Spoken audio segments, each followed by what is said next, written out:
Olá pessoal, tudo bem?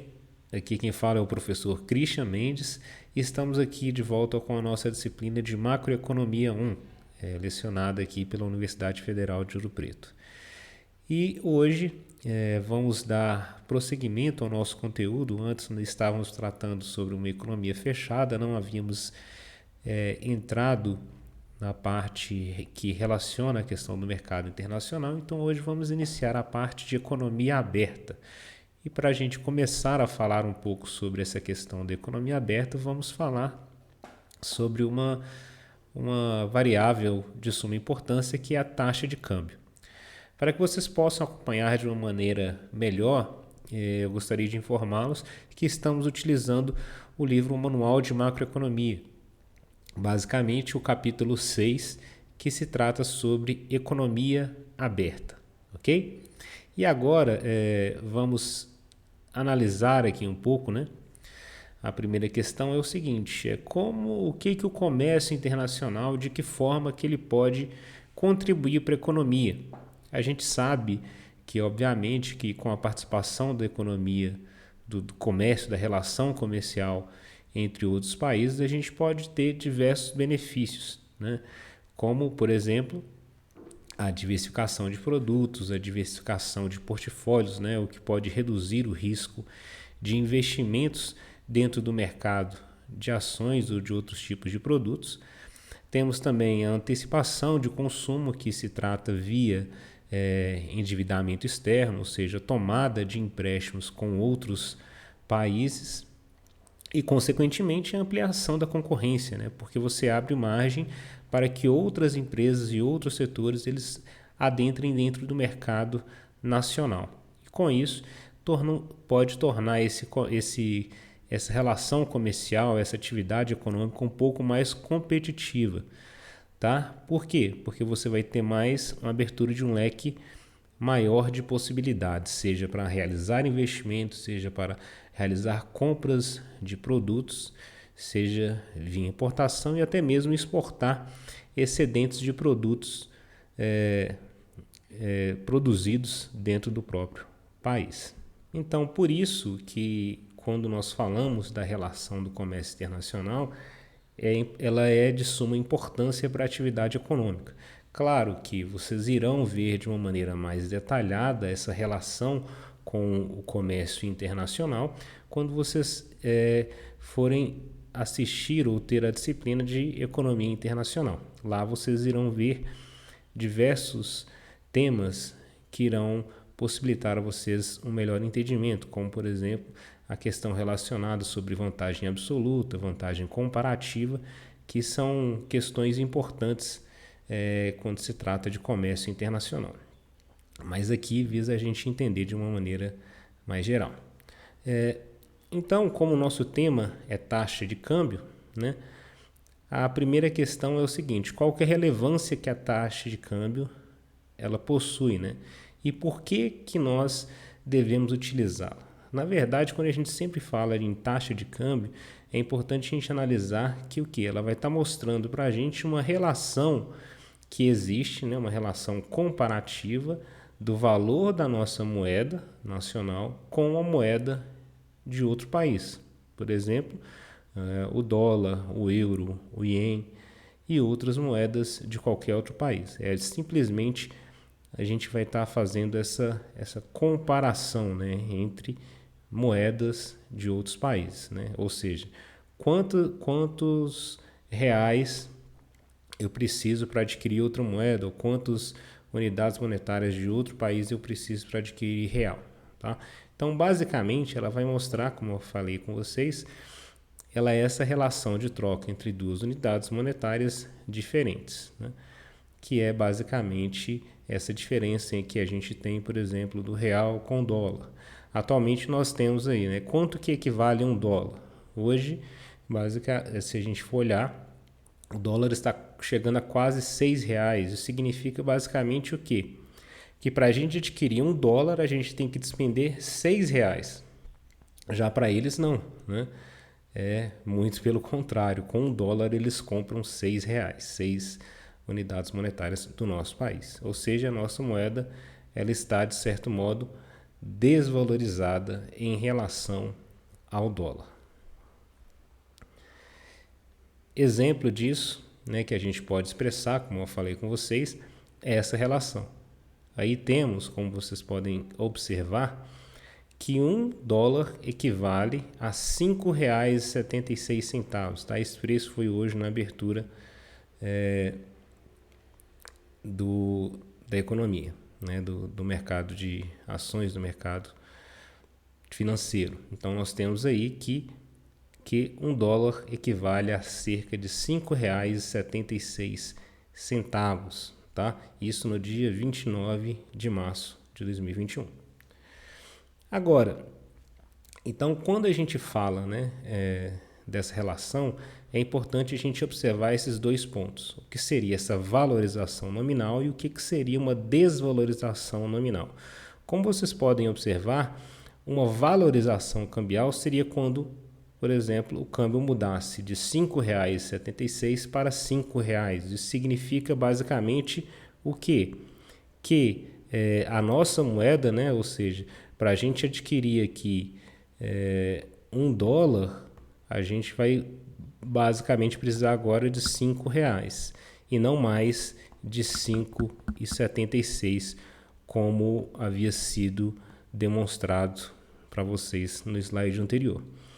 Quando há desvalorização, significa que a gente precisa gastar mais, ou seja, por exemplo, o câmbio ele muda de R$ 5,00, né, de 5,76 para R$ 6,00. Isso significa basicamente que para você adquirir uma unidade agora de dólar, você precisa despender 6 unidades monetárias de real. Você vai precisar de gastar mais real para adquirir uma unidade monetária de dólar. Então, para a gente calcular, né, sendo que isso a gente está falando de taxa nominal, o mais relevante para a nossa análise é analisar, verificar a taxa de câmbio real. E como que nós podemos medir, né, mensurar essa taxa de câmbio real? Essa taxa de câmbio real, ela pode ser mensurada, como vocês podem ver, pela taxa de câmbio nominal, obviamente. Vamos ter aí a real por dólar, vezes o preço do produto estrangeiro sobre o preço do produto nacional. A gente vai ver mais à frente essa relação de preços de produtos, ela está mais relacionada a questões de paridade de poder de compra. Aqui estamos falando só da taxa de câmbio real. Tá? Então, como que isso impacta? Como que a gente vai achar esse valor da taxa de câmbio real nesse caso? Né? Então, temos aí, só para retratar, né? Temos aí que o θ, né, a nossa taxa de câmbio real, simbolizada pelo θ, é igual à taxa de câmbio nominal, simbolizada pelo E, vezes o preço, né, P asterisco, que é o preço do produto estrangeiro, sobre o preço do produto nacional. Para exemplificar, vamos pegar essa seguinte situação.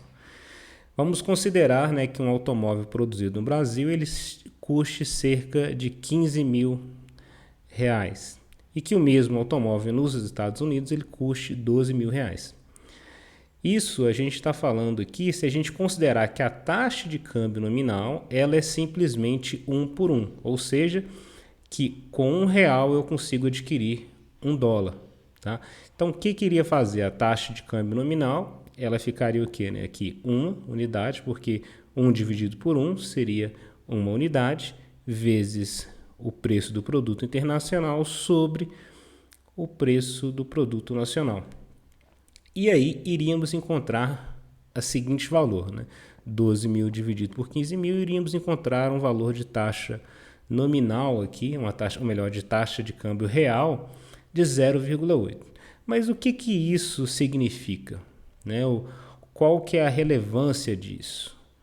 O que esse valor de 0,8 ele vai significar, expressar para a gente? Qual que é a interpretação dele, por assim dizer? A interpretação dele é basicamente a seguinte. Significa, né, como há uma equiparação das taxas de câmbio, né, entre as duas, é 1 por 1, significa basicamente que, se vocês forem olhar aqui simplesmente pelos valores, que o produto produzido nos Estados Unidos ele é cerca de 20% mais barato do que o produto nacional, do que o produzido no Brasil.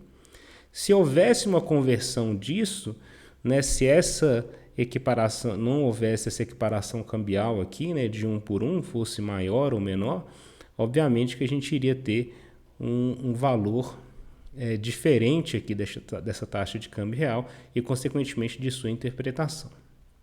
Tá? Então, aqui é só para vocês terem, né, anotado aqui de maneira mais fácil essa interpretação desse parâmetro. E como eu falei com vocês, se houvesse uma alteração nessa equiparação cambial aqui, né, no caso aqui R$1 é $1, ou seja, a gente tem aí uma paridade, uma equivalência cambial entre as duas moedas, então a gente está falando que ele fica cerca de 20% mais barato. Mas se houvesse uma mudança, então vejamos o seguinte: se houvesse uma mudança da taxa de câmbio nominal para 1,25 por 1, a taxa de câmbio real nesse caso, né, se a gente pegasse aqui os mesmos valores do produto, né, então aqui seria 1,25 dividido por 1 vezes essa expressão toda. Encontraríamos aqui um valor agora da taxa de câmbio nominal, ou de taxa de câmbio real, no valor de uma unidade. O que isso significa? E a gente iria mostrar que agora nós temos uma desvalorização da moeda brasileira, na moeda nacional. O que isso e de que modo isso vai impactar? De que modo a desvalorização cambial, vou voltar aqui só para vocês não lerem ainda ali, mas de que modo que isso vai influenciar ou vai afetar a economia?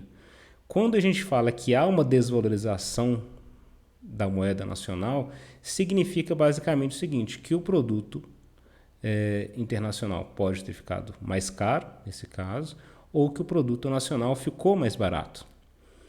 Quando a gente fala que a nossa moeda está mais barata, né, em termos gerais, tá? Aqui a gente está falando de uma maneira geral, ceteris paribus, está tudo mais permanecendo constante, uma desvalorização cambial vai fazer com que a moeda nacional ela tenha uma perda de seu valor.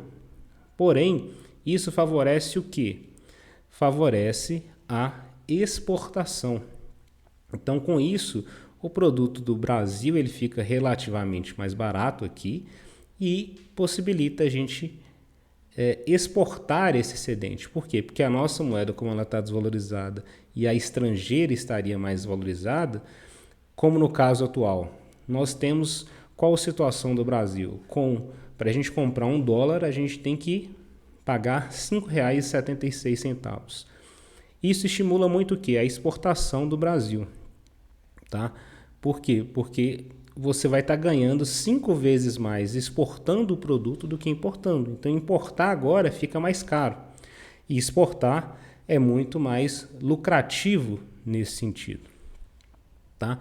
Então, basicamente, essa é a explicação. Quando a gente tem uma desvalorização cambial aí da taxa de câmbio real, o produto nacional ou ficou mais barato que o estrangeiro, o que vai estimular ainda mais a nossa produção. Tá? Vai estimular a produção nacional, mas vai estimular em termos de favorecer mais a exportação do que a importação. Beleza? Entendido agora o que seria essa taxa de câmbio, o que seria esse câmbio nominal, o que seria essa taxa de câmbio real, é importante a gente detalhar agora alguns tipos de regimes cambiais que existem na economia. Tá? Basicamente, vamos ter dois tipos de regime cambial: o câmbio fixo e o câmbio flutuante. No câmbio fixo, como o próprio nome diz, vai ser estipulado pelo Banco Central um câmbio, uma taxa fixa, um valor pré-determinado pelo Banco Central e que ele vai ter que ser levado em consideração.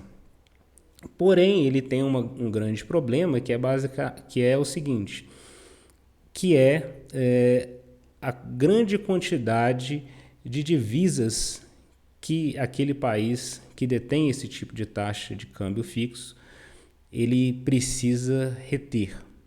Por quê? Porque qualquer alteração fora do patamar desse câmbio fixo, ele precisa ou comprar moedas estrangeiras ou ofertar moedas para controlar, né, controlar assim a quantidade, a valorização ou desvalorização da moeda nacional frente à moeda estrangeira. Ok? Então aqui só para fixar para vocês, então o câmbio fixo, o Banco Central ele vai determinar esse valor e ele se compromete a comprar e vender divisas a uma taxa estipulada. O grande problema, como eu falei, a necessidade de uma quantidade relevante, alta de moeda estrangeira. O câmbio flutuante, por sua vez, ele não vai ter interferência do Banco Central. Porém, é como se a gente considerasse aí, vocês lembrarem aí do termo, né, do nosso grande economista, pai da economia, Adam Smith, que mostra o seguinte, que a mão invisível do mercado vai controlar e vai guiar, né, basicamente, todas as alterações que venham a surgir dentro do mercado. Assim, ela se ajusta por equilíbrio no mercado de divisas. Se há excesso de demanda por moeda, gera a desvalorização da moeda nacional. Se há excesso de oferta de moeda estrangeira, então a gente pode ter valorização da moeda nacional. Então é sempre pensar da seguinte maneira: se nós temos muita oferta de moeda estrangeira, a nossa moeda ela fica valorizada. Se nós temos pouca moeda estrangeira, mas muita nacional, a nossa moeda está desvalorizada. É claro que nós vamos ter também outros tipos de regimes cambiais. Esses são os dois básicos. Vamos ter em seguida o câmbio flutuante, o câmbio flutuante sujo, que é o tipo de câmbio que atualmente todas as economias mundiais, de certo modo, adotam, que considera a flutuação da taxa de câmbio, porém com a intervenção do Banco Central quando ele achar que é conveniente agir e controlar a quantidade de divisas existentes dentro da economia. E o outro regime é o de bandas cambiais. Tá? O câmbio sujo, Dirty Floating, ele mostra, como eu acabei de falar, essa presença do Banco Central. Ele tem as mesmas características do câmbio flutuante, mas o Banco Central ele pode intervir. Já as bandas cambiais, né, como o próprio nome dele já vai estar dizendo, ele é uma banda, né, ou seja, ele vai determinar uma faixa em que a taxa de câmbio ela vai permanecer dentro daqueles limites. É como se a gente pensasse na meta de inflação do Brasil. A gente pode ter valores que a gente tem lá a meta, vamos supor, 4,5%, ela pode ter tanto 2% para mais quanto 2% para menos. Então, a taxa de câmbio, né, no caso da inflação, aquela que eu havia falado, no caso da taxa de câmbio, a gente vai ter o quê? Vai ter essa mesma diretriz, né, essa mesma característica, em que você vai pré-determinar aí faixas e que ele pode ser tanto para baixo quanto para cima. E o Banco Central que pode agir sobre esse sistema de câmbio de modo a controlar, né, o mercado, né, cambial nesse sentido. Então aqui terminamos essa caracterização dos principais regimes cambiais que nós temos na economia. E como eu já havia falado com vocês no início, a gente estava lá falando sobre taxa de câmbio real. Agora nós vamos falar sobre a questão relacionada à paridade de poder de compra, né? Como que a gente vai determinar o valor da taxa de câmbio nominal e o seu comportamento a longo prazo. Nessa paridade do poder de compra, nós vamos considerar aqui inicialmente o que a gente chama de lei do preço único, em que é considerada que os produtos são homogêneos, que devem ter o mesmo custo em diferentes mercados, quando expressos na mesma moeda. Exemplo disso, que sempre geralmente damos na economia, é o valor de um Big Mac, né? Tanto que existe hoje em dia dentro da economia um parâmetro que é o Big Mac, que é para justamente mostrar para a gente o quê? O quão diferente está o preço daquele produto dentro das economias. Exemplo é você considerar que, vamos supor, quanto que está o Big Mac nos Estados Unidos, quanto que ele é no Brasil, quanto que ele é na Tailândia, quanto que ele é na Alemanha e por aí vai. Então, pessoal, como a gente estava falando, né, o Big Mac ele serve como essa referência. Tanto é que, como já falei, existe esse índice, né, que chama índice Big Mac. Só para vocês terem uma ideia, aqui tem alguns dados, né, referente à data de divulgação do preço do Big Mac, tanto no Brasil quanto nos Estados Unidos, para que vocês possam ver essa paridade de poder de compra, né, que ela permite a gente observar o quantos reais, né, que vale, né, qual que é a diferença de preço do Big Mac no Brasil e nos Estados Unidos e como isso está afetando essa questão do produto. E aqui a gente tem desde 2018, né, de julho de 2018 até janeiro de 2021. Tá? A gente não vai ficar aqui analisando esses dados porque não é bem o objetivo. Para vocês terem uma outra noção, aqui nós temos, por sua vez, uma comparação, né, do preço do Big Mac do Brasil com diversos outros países do mundo. Então, olha só para vocês terem ideia. Isso aqui, claro, que está a janeiro de 2020, tá? Mas só para vocês terem uma noção, na África do Sul ele está muito mais barato que no Brasil. No Brasil, a questão, né, de comparação relativa de preço, aqui a gente tem um valor bem mais expressivo, tá? Em dólar, é claro. Então, vejamos, voltando aqui ao nosso tema principal, né?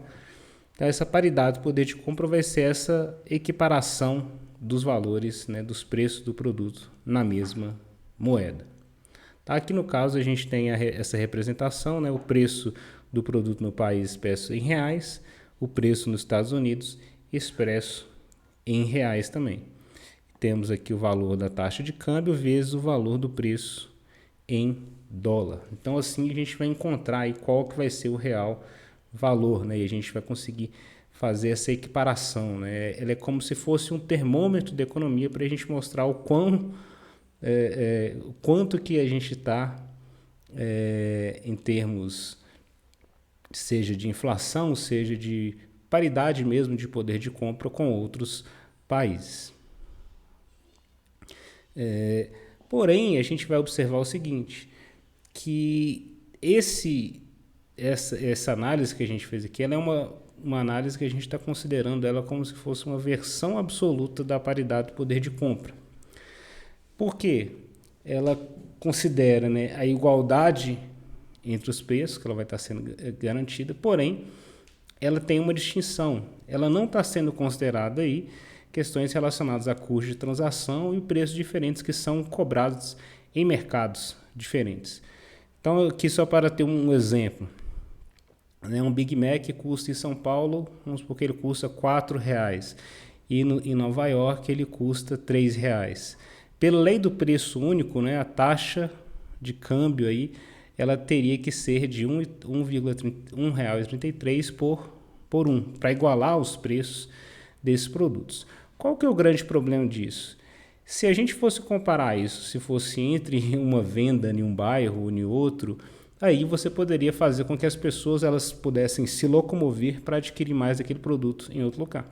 Mas ninguém vai sair do Brasil para ir comprar Big Mac nos Estados Unidos, porque lá estaria relativamente mais barato. Não, né? Justamente porque nada disso aqui está sendo contabilizado. Custo de transação, de deslocamento, né, da diferenciação do produto. Então, isso não está embutido de forma explícita aqui nesses valores. Então, temos assim o que a gente chama de versão relativa da paridade do poder de compra, né? Que ela vai basicamente explicar como que vai ser essa correção cambial ao longo do tempo. Ela basicamente vai considerar o efeito inflacionário com a taxa de câmbio. Então, ela considera tanto a inflação doméstica do país, né, no mesmo período, como a inflação externa de outros países também no mesmo período. Então, ela poderia ser expressa dessa seguinte forma. Claro que aí para parâmetros, né, para valores muito pequenos, basta a gente fazer essa diferenciação. Vamos pegar aí a variação da taxa de câmbio nominal sobre a taxa de câmbio nominal, que será igual à diferença entre a inflação doméstica e a inflação externa ou internacional. Então, como a gente fala aqui dessa questão da paridade do poder de compra, que isso aqui é importante para vocês entenderem como se dá, né, essa relação com o comércio internacional. Claro que isso a gente não vai considerar tão explicitamente no nosso modelo, mas ele é de suma importância para vocês entenderem posteriormente relações que a gente vai ver como mercado de capitais, importação e exportação.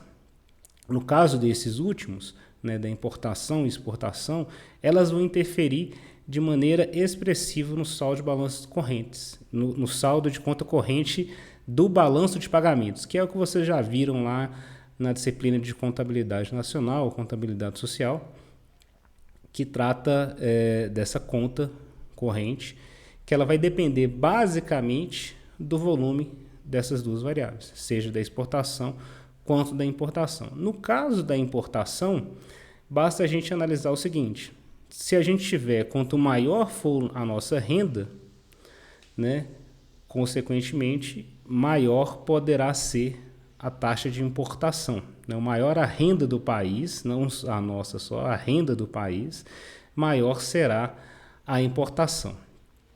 Ou melhor, né, a taxa de câmbio real, quanto mais valorizada, mais barato vai ficar a importação. Então, isso significa o seguinte: se nossa moeda ela for mais valorizada, isso incentiva muito mais a gente importar produtos, facilita para a gente até mesmo viajar e tudo mais.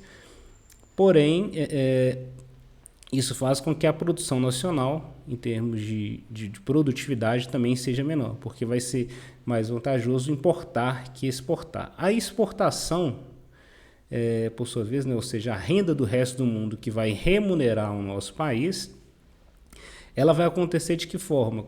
Quanto mais desvalorizada for a nossa moeda, mais isso vai incentivar a produção nacional. Novamente, por quê?